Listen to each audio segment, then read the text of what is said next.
مقدر سبحان اللہ، جتنا اللہ نے تیری تقدیر میں لکھا ہے تجھے اتنا ہی ملنا ہے. تو بیٹیوں کو قتل مت کرو غریبی کے ڈر سے. حضرات گرامی اب آؤ ایک اور آیت کریمہ کے بات آپ کے ذہن میں بیٹھتی چلی جائے. رب قرآن میں فرماتا ہے 25واں پارہ ہے, رب فرماتا ہے یہب لمن یشاء اناثا و یہب لمن یشاء ذکور او یزوجہم ذکرانا و اناثا. میرا رب فرماتا ہے اللہ جسے چاہتا ہے اسے بیٹیاں عطا فرماتا ہے, اور اللہ جسے اسے بیٹے عطا فرماتا ہے, اور اللہ جسے چاہتا ہے اسے بیٹے اور بیٹیاں دونوں عطا فرماتا ہے, اور اللہ جسے چاہتا ہے اسے بانج بنا دیتا ہے. اے پیارو, اس آیت کریمہ میں علامہ صاحب کی توجہ, اس آیت کریمہ میں اللہ تبارک و تعالیٰ نے سب سے پہلے بیٹے کا ذکر نہیں فرمایا ہے, بیٹی کا ذکر فرمایا ہے. اور بیٹی اللہ کی رحمت ہوتی ہے. جس گھر میں بیٹی آتی ہے وہ ماں باپ کے لیے بخشش کا ذریعہ بنتے آتے ہیں.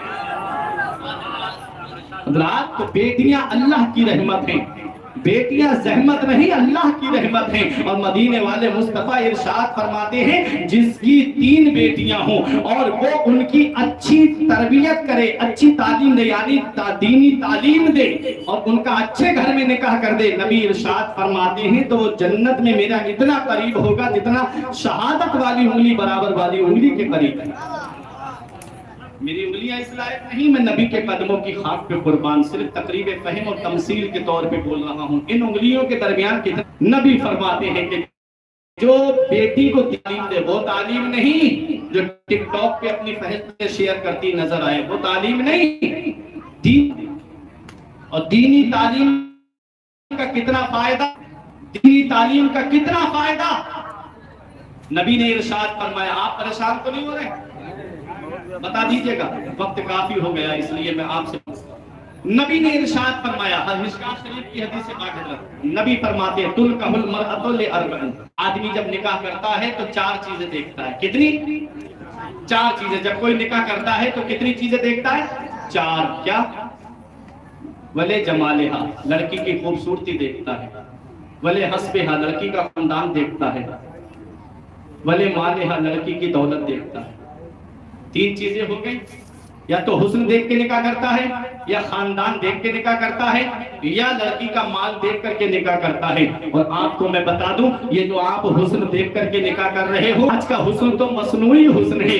بیوٹی پارلر جانے سے پہلے اس کا چہرہ دیکھ لو اور بیوٹی پارلر سے آنے کے بعد اس کا چہرہ دیکھ لو. اور یہ حسن مٹنے والی چیز ہے, یہ دولت مٹنے والی چیز ہے. ہم نے بڑے بڑے بادشاہوں کو فقیر ہوتے ہوئے دیکھا ہے اور ہم نے فقیروں کو امیر ہوتے ہوئے دیکھا ہے. یہ سب اللہ کے دستے قدرت میں ہے. نبی ارشاد فرماتے ہیں اے میرے امتی جب تو نکاح, اے میرے امتی جب تو شادی کرے تو پہلے دینہا, تو لڑکی کی دینداری کو دیکھ کے نکاح کرنا, لڑکی کی دینداری کو دیکھ کر کے نکاح کرنا. کیونکہ مال ختم ہو جاتا ہے, حسن ختم ہو جاتا ہے, ارے خاندان مٹ جاتا ہے, لیکن دینداری ختم نہیں ہوتی ہے. جب دیندار لڑکی تمہارے گھر میں آئے گی جہیز ضرور کم لے کر کے آئے گی, اور گھر میں جب قرآن کی تلاوت کرے گی تو اللہ تبارک و تعالیٰ اس کے قدموں کی برکت سے اتنی برکت تیرے گھر میں نازل فرمائے گا کہ تیری نسلیں کھائیں گی تب بھی وہ برکت ختم نہیں ہوگی. نعرہ تکبیر,